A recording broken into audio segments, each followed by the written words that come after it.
The film opens in Oregon during a chilly winter in the early 1970s. A young girl steps outside her house and spots an unfamiliar car parked on her street. As she walks towards it, she hears a voice behind her. She turns around to see a strange, pale man coming closer. He calls her the almost birthday girl and says he's wearing his Longlegs today. Part 1. His letters. 20 years later, in the 1990s, FBI agent Lee Harker is working with her partner, Agent Fisk. They arrive at a neighborhood to investigate a suspect. Lee immediately identifies the suspect's house. As Fisk approaches the house to investigate, he is suddenly shot in the head.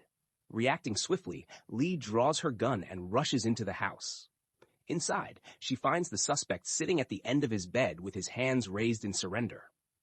Lee meets with her boss, Agent Carter, who is clearly impressed by her sharp observation skills. He begins to think that Lee might have a special ability. Carter assigns her a tough murder case involving several families. In each case, the fathers killed their families before taking their own lives. At the crime scenes, letters are found with satanic symbols and cryptic codes, all signed by someone known as Longlegs. Lee digs into the case files and recordings, searching for any clues. She notices that no clear evidence is left at the crime scenes. The weapons used, like kitchen knives, are taken from the victims' own homes. It's as if the murderer has left no trace and somehow forced the families to act against their will. Carter later invites Lee to his home, where she meets his wife, Anna, and their daughter, Ruby. Ruby gives Lee a tour of her room and learns that Lee once dreamed of being an actress, but chose a career as an FBI agent instead. Ruby then invites Lee to her upcoming birthday party. Later, back at her cabin, Lee is working and talking on the phone with her estranged mother, Ruth. Suddenly, she hears a loud banging on her door. She looks out the window and sees a figure standing in the woods. When she goes outside to confront him, she finds that he has already entered her cabin.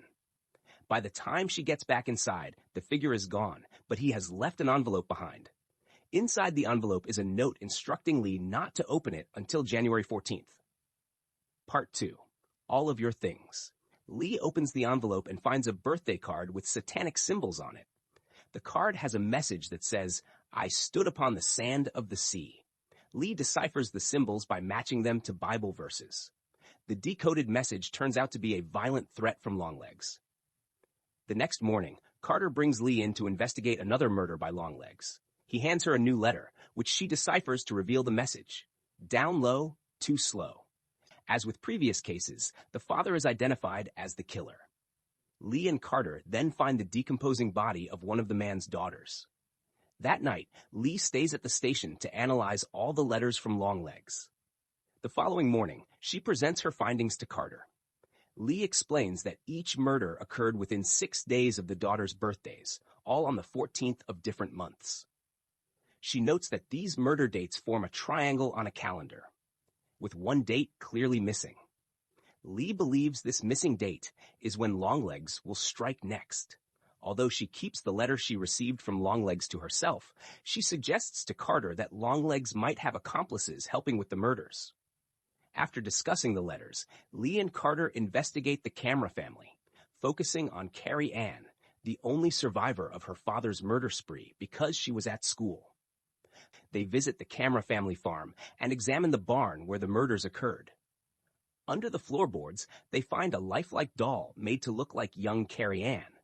They bring the doll to the examiner, who opens it and explains that it is made by a highly skilled craftsman. The hair on the doll is from a real person. Inside the doll's head is a silver ball that acts as its brain. When the examiner places a microphone next to the silver ball, it emits static noise, causing Lee to experience disturbing, fragmented images. The examiner also mentions that he thought he heard the doll say his ex-wife's name. Meanwhile, Longlegs, described as having stringy hair, a bloated face, and chalk-white skin, visits a local store for supplies. He behaves strangely with a teenage clerk who sees him as just another crazy local. After leaving the store, Longlegs returns home and vents his frustration by ranting and yelling in his car. Lee visits Carrie Ann at the psychiatric ward where she has been staying since the murders. The orderly informs Lee that Carrie Ann had been catatonic for nearly 20 years until recently, when a man named Longlegs visited and seemed to bring her out of her state. They check the visitor records and find Lee's name on the sheet. During their conversation, Carrie Ann speaks in a monotone voice. She describes her mother as abusive and her father as a good man. Meanwhile, Father Camera is seen playing with a doll that looks just like Carrie Ann. Later in the day, a priest arrives for a visit, but Father Camera suddenly attacks him with an axe, killing him. At the same time, Carrie Ann's mother arrives and is also killed by Father Camera. Carrie Ann feels a sense of relief at her parents' deaths and says she is now willing to do anything Longlegs asks, even if it means killing Lee. At the station, Carter reveals to Lee that he knows she had a previous encounter with Longlegs as a child, an event she seems to have forgotten. He suggests that she visit her mother. Lee goes to see her mother, Ruth, who is a religious fanatic and constantly urges Lee to pray, despite Lee's reluctance. Ruth tells Lee that she's lucky to have survived and grown up because of the sacrifices Ruth made for her. While searching through Ruth's belongings, Lee discovers photographs of a mysterious man. One of the photos, taken by a young Lee, the same girl from the opening scene, shows Longlegs visiting her and Ruth. Lee takes this new information back to Carter. Using the snapshot, the FBI tracks down and captures Longlegs, who reveals his real name as Dale Ferdinand Cobble during the interrogation. In a brief interrogation video, Longlegs unsettlingly sings Happy Birthday to Lee for 24 minutes. Lee then enters the interrogation room to speak with Longlegs personally and find out the identities of his accomplices. He greets her with a mocking reference to her as the almost birthday girl, and talks about the day she became an FBI agent when she was 20. He tells her that they had a big laugh about it, but not she. When Lee asks about she, Longlegs explains that she is the seventh to face the same choice as the others. Accept a gift and destroy it along with herself, or keep it and be forced to commit unsavory tasks. He cryptically warns that he will be everywhere once the work is complete with the father, who is downstairs. Longlegs reveals he serves the man downstairs and suggests Lee ask her mother about anyone he might have been working with. After that, he takes a deep breath and chants, "Hail Satan," before violently slamming his face onto the table, resulting in a gruesomely bloody and noseless mess before he dies. Carter chastises Lee for losing control of Longlegs, which has ruined any chance of uncovering his accomplice. He also informs her that Carrie Ann cannot be the accomplice, as she has reportedly jumped off the roof of the psych ward. Lee visits Ruth's home with Agent Browning. When she enters the house, it appears empty, but Ruth suddenly appears behind Browning and shoots her in the head with a shotgun. Lee rushes outside to confront her mother, who is now aiming her gun at a doll that looks like a young Lee. Ruth declares that she is free from Longlegs' control, and as she shoots the doll, a puff of black smoke emerges from the silver ball found in the other doll. Lee then loses consciousness. Part 3. Birthday Girls. Ruth's voice narrates a story to Lee, beginning with the day Longlegs first visited. She recalls how she begged him to spare her and Lee when he returned that night to commit the murders. From that moment on, Ruth became his accomplice, delivering dolls he had crafted for the daughters of each family. These dolls were imbued with satanic magic, manipulating the fathers into committing the murders. Disguised as a nun, Ruth delivered these dolls, presenting them as gifts from the church. Ruth also reveals that Longlegs had been living in the Harker's basement, making him the man downstairs. She defends her actions, claiming she did it to protect Lee from dying and going to hell. The doll resembling Lee had been the psychic voice in her head, guiding her throughout her investigations. Lee wakes up in her old bedroom to find her mother gone. She hears the phone ringing and answers it, only to hear a creepy voice telling her that she's missing Ruby's birthday. Panicked, Lee rushes to the shed, grabs her mother's car, and speeds to Carter's home. By the time Lee arrives, Ruth is already there with the doll that resembles Ruby, and the entire family is in a trance. Lee tries to warn Carter, but he is under Longlegs' control, responding with anger and hostility. Ruth suggests cutting the cake, prompting Carter and Anna to head to the kitchen, where Anna is heard being stabbed to death. Desperate, Lee tries to stop her mother, but Ruth is determined to see it through. Lee shoots Carter before he can get close to Ruby, who is clinging to the doll despite the chaos around her. Ruth, in anger, attempts to stab both Lee and Ruby, but Lee shoots her mother in the head. When Lee tries to destroy the doll, she realizes she's out of bullets and decides to leave the house with Ruby. The final scene shows Longlegs sitting in the interrogation room, tauntingly laughing over his victory.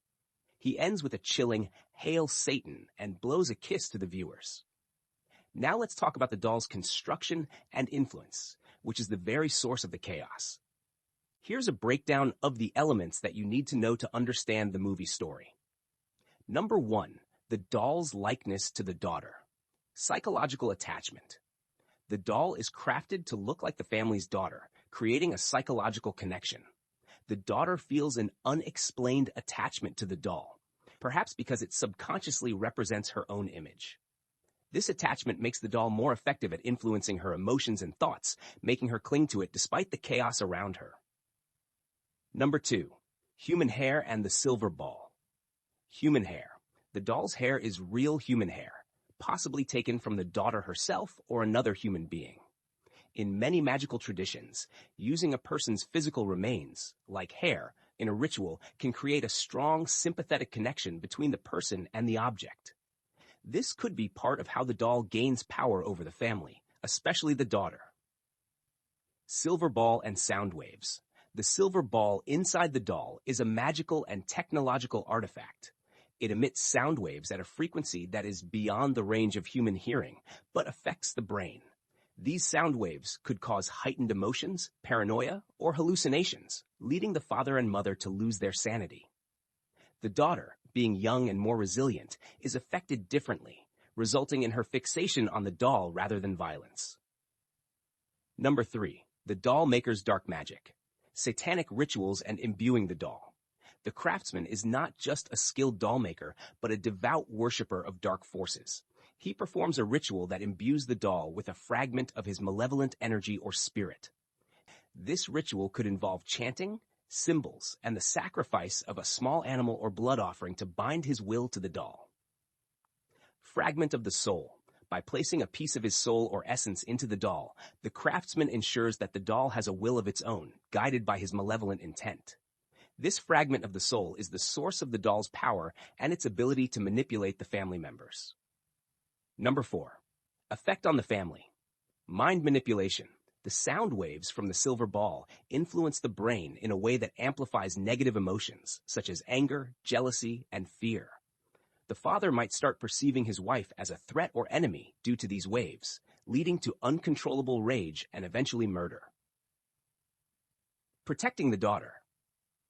The daughter's bond with the doll protects her somewhat from the full effect of the sound waves, but it also traps her in a trance-like state, making her cling to the doll. The doll feeds off her energy, using her as a battery to maintain its influence on the rest of the family. Number 5, the doll's purpose. The doll's purpose, driven by the dark magic imbued within it, is to bring about the family's ultimate destruction. The craftsman, who is a skilled but malevolent artisan, is acting on orders from Satan. The devil has instructed him to create the doll as a tool of chaos and suffering to please him and fulfill his dark desires. What do you think about this movie? Share your thoughts in the comments below.